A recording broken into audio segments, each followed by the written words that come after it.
আসসালামু আলাইকুম প্রিয় দর্শক। আজ 11 এপ্রিল।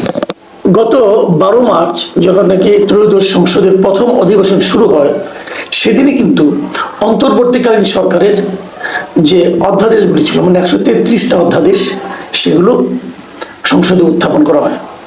এবং সেদিন থেকে ঠিক 30 দিন পর্যন্ত সময়ের মধ্যে এগুলো হয় অনুমোদন করতে হবে, অথবা বাতিল করতে হবে, অথবা কিছু একটা করতে হবে। যদি অনুমোদন না হয় তাহলে সেগুলোকে, যদি উত্থাপন না হয় তাহলে সেগুলি কিন্তু বাতিল বলে গণ্য হবে। সে বিচারে আমরা দেখলাম যে গতকালকে ছিল 30তম দিন, গতকালকে শুক্রবার। এই জন্যই কিন্তু শুক্রবার দিন জাতীয় সংসদের অধিবেশনও বসেছিল। তো কালকেই শেষ দিন ছিল বেসিক্যালি। এরপর আর কিন্তু নতুন করে আর এই সম্পর্কে কোনো কিছু করার নেই। এবং এদিন আমরা অনেক কিছু দেখলাম, বেশ কয়েকটা মানে আপনার অধ্যাদেশ আলটিমেটলি উত্থাপিত হলো না, কিছু আলোচনা হলো, কিছু বাতিল হয়ে গেল। বাতিল যেগুলো হলো, মোটামুটি 13টা অধ্যাদেশ ছিল যেগুলো নাকি বাতিল হয়ে গেছে। এবং এগুলোর মধ্যে সবচেয়ে যেটা গুরুত্বপূর্ণ অনেকগুলি ছিল, সেগুলোর মধ্যে যেমন জাতীয় একটা আছে রাজস্ব নীতি ও রাজস্ব ব্যবস্থাপনা বিষয়ক 2টা অধ্যাদেশ, তারপর গুম প্রতিরোধ ও প্রতিকার সংক্রান্ত 2টা অধ্যাদেশ, দুর্নীতি দমন কমিশন অধ্যাদেশ, মাইক্রো ফাইন্যান্স ব্যাংক অধ্যাদেশ, এরকম অনেকগুলি ছিল। কিন্তু সবচেয়ে যেটা গুরুত্বপূর্ণ অধ্যাদেশ ছিল, যেটা নাকি আলটিমেটলি কার্যকারিতা হারিয়ে ফেললো, সেটা হলো গণভোট অধ্যাদেশ। এই গণভোট অধ্যাদেশটা জারি করেছিল অন্তর্বর্তীকালীন সরকার। এবং এই গণভোট অধ্যাদেশের মাধ্যমেই কিন্তু যে প্রশ্নগুলো জাতির সামনে উপস্থাপিত করা হয়েছিল যে এগুলো নিয়ে গণভোট করতে হবে, সেই গণভোটে আমরা পরে দেখেছি যে প্রায় 70% মানুষ কিন্তু হ্যাঁ ভোট দিয়েছে, কেউ না ভোট দিয়েছে। এবং আমরা এটাও দেখেছি যে সেই গণভোটে বিএনপির নেতারাও, বিএনপির যারা নাকি আপনার মহাসচিব ছিলেন, বিএনপির চেয়ারপারসন ছিলেন, তারা নির্বাচনী প্রচারণায় গিয়ে সেই গণভোটের পক্ষে হ্যাঁ ভোট দেওয়ার জন্য জনগণকে বলেছেন। কিন্তু যখন এই অধ্যাদেশটা, মানে জুলাই সনদ বাস্তবায়ন আদেশের যে অধ্যাদেশ, যেটার মধ্যে গণভোট করার কথা বলা হয়েছে, যখন সেই অধ্যাদেশটাকে বৈধতা দেওয়ার প্রশ্ন উঠল জাতীয় সংসদে, তখন বিএনপি বলল যে এই আদেশটাই অবৈধ, তার মানে গণভোটটাই অবৈধ। আদেশটাই বলা হয়েছিল যে এর মাধ্যমে সংবিধান সংস্কারের জন্য রাষ্ট্রপতি একটা আদেশ দিয়েছিল। বিএনপির বক্তব্য হলো যে যখন নাকি সংসদ না থাকবে তখন রাষ্ট্রপতি অবশ্যই কিছু অধ্যাদেশ জারি করতে পারেন, কিন্তু তিনি সংবিধান সংশোধনের জন্য কোনো আদেশ দিতে পারেন না। এখন বিএনপির এই বক্তব্য কিন্তু আপনি ভুল বলতে পারবেন না। আমি নিজেও যখন গণভোট প্রথম দেওয়া হয়, গণভোটের কথা বলা হলো, আমি তখন থেকেই কিন্তু বলছি যে গণভোটের জন্য এইভাবে অধ্যাদেশ জারি করা যায় না। আমি একদম শুরুর দিন থেকেই বলে আসছি যে এভাবে অধ্যাদেশ গণভোটের জন্য জারি করা যায় না। কিন্তু তারপর অন্তর্বর্তীকালীন সরকার, ডক্টর আলী রিয়াজের, উনি বিখ্যাত একজন প্রতিভাবান ব্যক্তি, আইন বিশেষজ্ঞ, কি করেছেন আল্লাহ জানে, এবং তার সঙ্গে ডক্টর ইউনূস, এরা সবাই মিলে গণভোট অধ্যাদেশটা জারি করেছেন এবং সেটাকে বাস্তবায়ন করার চেষ্টা করেছেন। এর জন্য অনেক টাকা ব্যয় করেছেন। কত টাকা ব্যয় করেছেন নিশ্চয়ই আপনাদের খেয়াল আছে। গণভোটের ব্যয়টা আলাদা করে করা না হলো, যেহেতু দুটো ভোট একসঙ্গে হয়েছে, এটা আলাদা করে করা না গেলেও এটুকু জানা গেছে যে ভোটের জন্য এবার অনেক ব্যয় হয়েছে। সেটা হলো আপনার 3150 কোটি টাকা কিন্তু ভোট এবং গণভোটের জন্য একটা ব্যয়ের বরাদ্দ রাখা হয়েছিল। এবং এই টাকাটা মানে ভোটের জন্য যে ব্যয়, গণভোটের জন্য প্রায় একই ব্যয়। আপনি এটা আধা আধি ধরতে পারেন। যদি আধা আধি ধরেন, তারপরে প্রায় 1500 কোটি টাকা ব্যয় হয়েছে এই গণভোটে।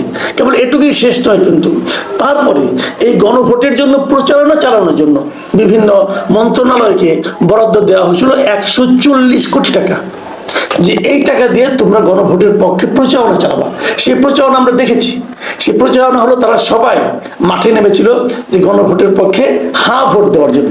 কেবল এখানেই শেষ না, বিভিন্ন ব্যাংকে, বিভিন্ন বেসরকারি প্রতিষ্ঠানে, বিভিন্ন আধা সরকারি স্বায়ত্তশাসিত প্রতিষ্ঠানকে বাধ্য করা হয়েছিল যে গণভোটের পক্ষে, মানে হ্যাঁ ভোটের জন্য ভোট দেওয়ার জন্য।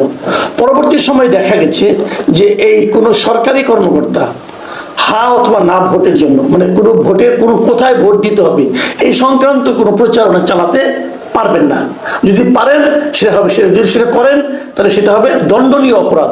তাহলে আমরা কি পেলাম যে একটা অন্যায় কাজ করার জন্য সরকার প্রায় 200 কোটি টাকার মতো ব্যয় করেছে, আর ওদিকে একটা অবৈধ কাজ করার জন্য, যে জিনিসটা নাকি বৈধই না, সেটা করার জন্য প্রায় 1500 কোটি টাকা ব্যয় করেছে।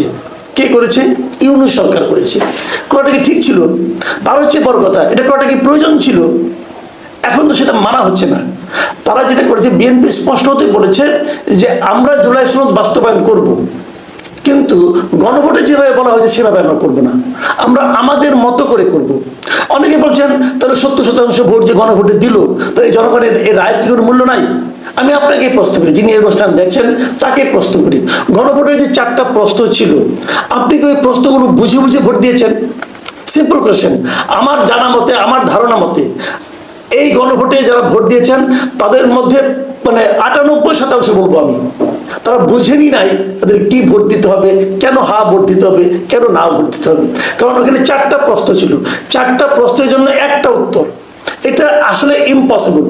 ডক্টর আলী রিয়াজও এই প্রশ্নের উত্তরে হা অথবা না কেন দিবেন বলতে পারবেন না, ব্যাখ্যা করতে পারবেন না। এখানে অনেকগুলি পরস্পর বিরোধী প্রশ্ন আছে, আপনি কোনটার উত্তর হা দিবেন, কোনটার উত্তর না দিবেন আপনি জানেন না ভাই। তো এরকম একটা কনফিউজিং জিনিস আমাদের উপর চাপিয়ে দেওয়া হয়েছে। এখন যারা বলছেন, মনে করেন জামাত ইসলাম বলছেন, এনসিপি বলছেন যে জনরায় বাস্তবায়ন করতে হবে, কেন গণভোট বাস্তবায়ন করা হবে না, এর মাধ্যমে বিএনপি গাদ্দারি করতেছে। এর মধ্যে আবার দেখলাম যে নাহিদ ইসলাম উনি বিএনপিকে রাবণের সঙ্গে তুলনা করছেন। তারপরে আবার দেখলাম যে ঢাকা বিশ্ববিদ্যালয়ের 3 জন স্টুডেন্ট এর মধ্যে আমরণ অনশনের কর্মসূচি ঘোষণা করেছেন যে গণভোটের রায় বাস্তবায়ন করতে হবে। বাট কোশ্চেনটা হলো গণভোটের রায়টা কি? গণভোটের রায় হলো জুলাই সনদ বাস্তবায়ন করা, এবং জুলাই সনদ বিএনপি বলছে আমরা বাস্তবায়ন করব, কিন্তু জুলাই সনদ বিএনপি কিভাবে বাস্তবায়ন করবেন সেটা নিয়েও কিন্তু একটা বিস্তর প্রবলেম আছে, বিস্তর একটা সমস্যা আছে। কারণ বিএনপি যেগুলোতে নোট অফ ডিসেন্ট দিয়েছিল, বিএনপি কি সেগুলিকে বাস্তবায়ন করবে? করবে না। আবার যেগুলোতে জামাতে ইসলাম নোট অফ ডিসেন্ট দিয়েছিল সেগুলোকে বিএনপি বাস্তবায়ন করবে? এটা নিয়ে কিন্তু একটা বিরাট একটা বিতর্ক। তো এখন এটাকে কিভাবে আপনি সমাধান করবেন? এবং চট করে যেভাবে জামাত ইসলাম এবং এনসিপি বলছে যে বিএনপি গণবিরোধী আচরণ করছে, সেটাও কতটুকু আসলে আইনসম্মত, এটা নিয়েও কিন্তু প্রশ্ন উঠবে। এখন সব মিলিয়ে যে জিনিসটা বলা হচ্ছে যে পিপলস উইল, দেখেন আমি যেটা পার্সোনালি মনে করি যে এভাবে গণভোট করাই ঠিক হয় না, এটা প্রথম কথা। কারণ এর মাধ্যমে আপনি যেটাকে পিপলস উইল বলছেন, জনগণের প্রত্যাশা বলছেন, সেটা কতটুকু জনগণের প্রত্যাশা ছিল এটা নিয়ে আমার সন্দেহ আছে। মানুষ তো বোঝে নাই, মানুষ না বুঝে ভোট দিয়েছে, এবং সেরকম ভাবে এটা করা হচ্ছে, মানুষ না বুঝে। তো এটা কি সহজ করা যেত না? যেত। সেরকম করে যদি আপনারা করতেন তাহলে আমরাও এর পক্ষে নামতাম। আবার বিএনপি যেভাবে এই অধ্যাদেশ থেকে এটা বাতিল করে দিল, সেখানেও কিন্তু আমার প্রশ্ন আছে যে এটাকে বাতিল এভাবে করার দরকারটা কি ছিল? আলোচনা করা যেত না? আলোচনা করে তো ব্যবস্থা করা যেত, এই ব্যবস্থাটা আমরা যা যা এখানে আছে সবই আমরা বাস্তবায়ন করব, কিন্তু এভাবে করব না। এটা নিয়ে কি আপনারা বিরোধী দলের সঙ্গে বসতে পারতেন না? না করে কি হচ্ছে, এখন পুরো বিষয়টাকে আপনারা রাজনীতির বিষয় নিয়ে আসলেন। ভাই এটা নিয়ে তো আমরা রাজনীতি চাই না, আমরা এমন একটা সংস্কার চাই যে সংস্কারের মাধ্যমে আমরা আরেকটা স্বৈরাচারী শাসন যেন না কায়েম হয় সেদিকে যেতে পারি। কিন্তু বিএনপি গত কয়েকদিনে যে সমস্ত অধ্যাদেশগুলি গ্রহণ করেছে, যেগুলো বাতিল করেছে, এই সব মিলিয়ে মনে কি হচ্ছে যে বিএনপি একটা দুর্দান্ত গণতান্ত্রিক পদ্ধতি দিকে যাচ্ছে? সেটাও কিন্তু মনে হচ্ছে না। আমি কিন্তু বিএনপির কর্মকাণ্ডে, বিএনপির আচরণে স্বৈরাচারী শাসনের কিছু কিছু নমুনার শুরুটা দেখতে পাচ্ছি।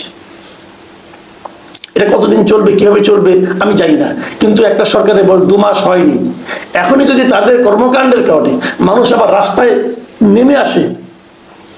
দেখুন একটা কথা আমি বলি, বিরোধী দল বলতে এখন কারা আছে? জামাত আছে, এনসিপি আছে। জামাত তো বিএনপির একসময় পার্টনার ছিল, আওয়ামী লীগ তো নাই মাঠে। তো যেখানে আওয়ামী লীগ নাই, জামাতের মতো একটা দল বিএনপির প্রতিদ্বন্দ্বী হিসেবে আছে, তো তাদের সঙ্গে একটা শান্তিপূর্ণ সহাবস্থানের থেকে এই জুলাই সনদ বাস্তবায়ন করতে বিএনপি কেন পারলো না, এটা আমি বুঝতে পারি না। হয়তো অনেকে বলবেন যে 2 শতাধিক আসন পেয়ে গেছে, নিরঙ্কুশ সংখ্যাগরিষ্ঠতা পেয়ে গেছে, কাজে ক্ষমতার একটু দাপট তো থাকবেই। হ্যাঁ, সেটা অবশ্য কথা ঠিক, কিছুটা ক্ষমতার দাপট অবশ্যই থাকবে, কিন্তু সেই ক্ষমতার দাপট একটা জনপ্রিয় সরকারকেও কোথায় নিয়ে যায়, কোথায় নামিয়ে নিয়ে যায়, সেটা তো আমরা খুব বেশি দিন আগে না, অল্প কিছুদিন আগেও দেখেছি। কাজেই ইতিহাস থেকে সবাই আশা করি শিক্ষা নেবেন, যদিও কেউ নেয় না বলে আমরা ইতিহাসেই দেখি।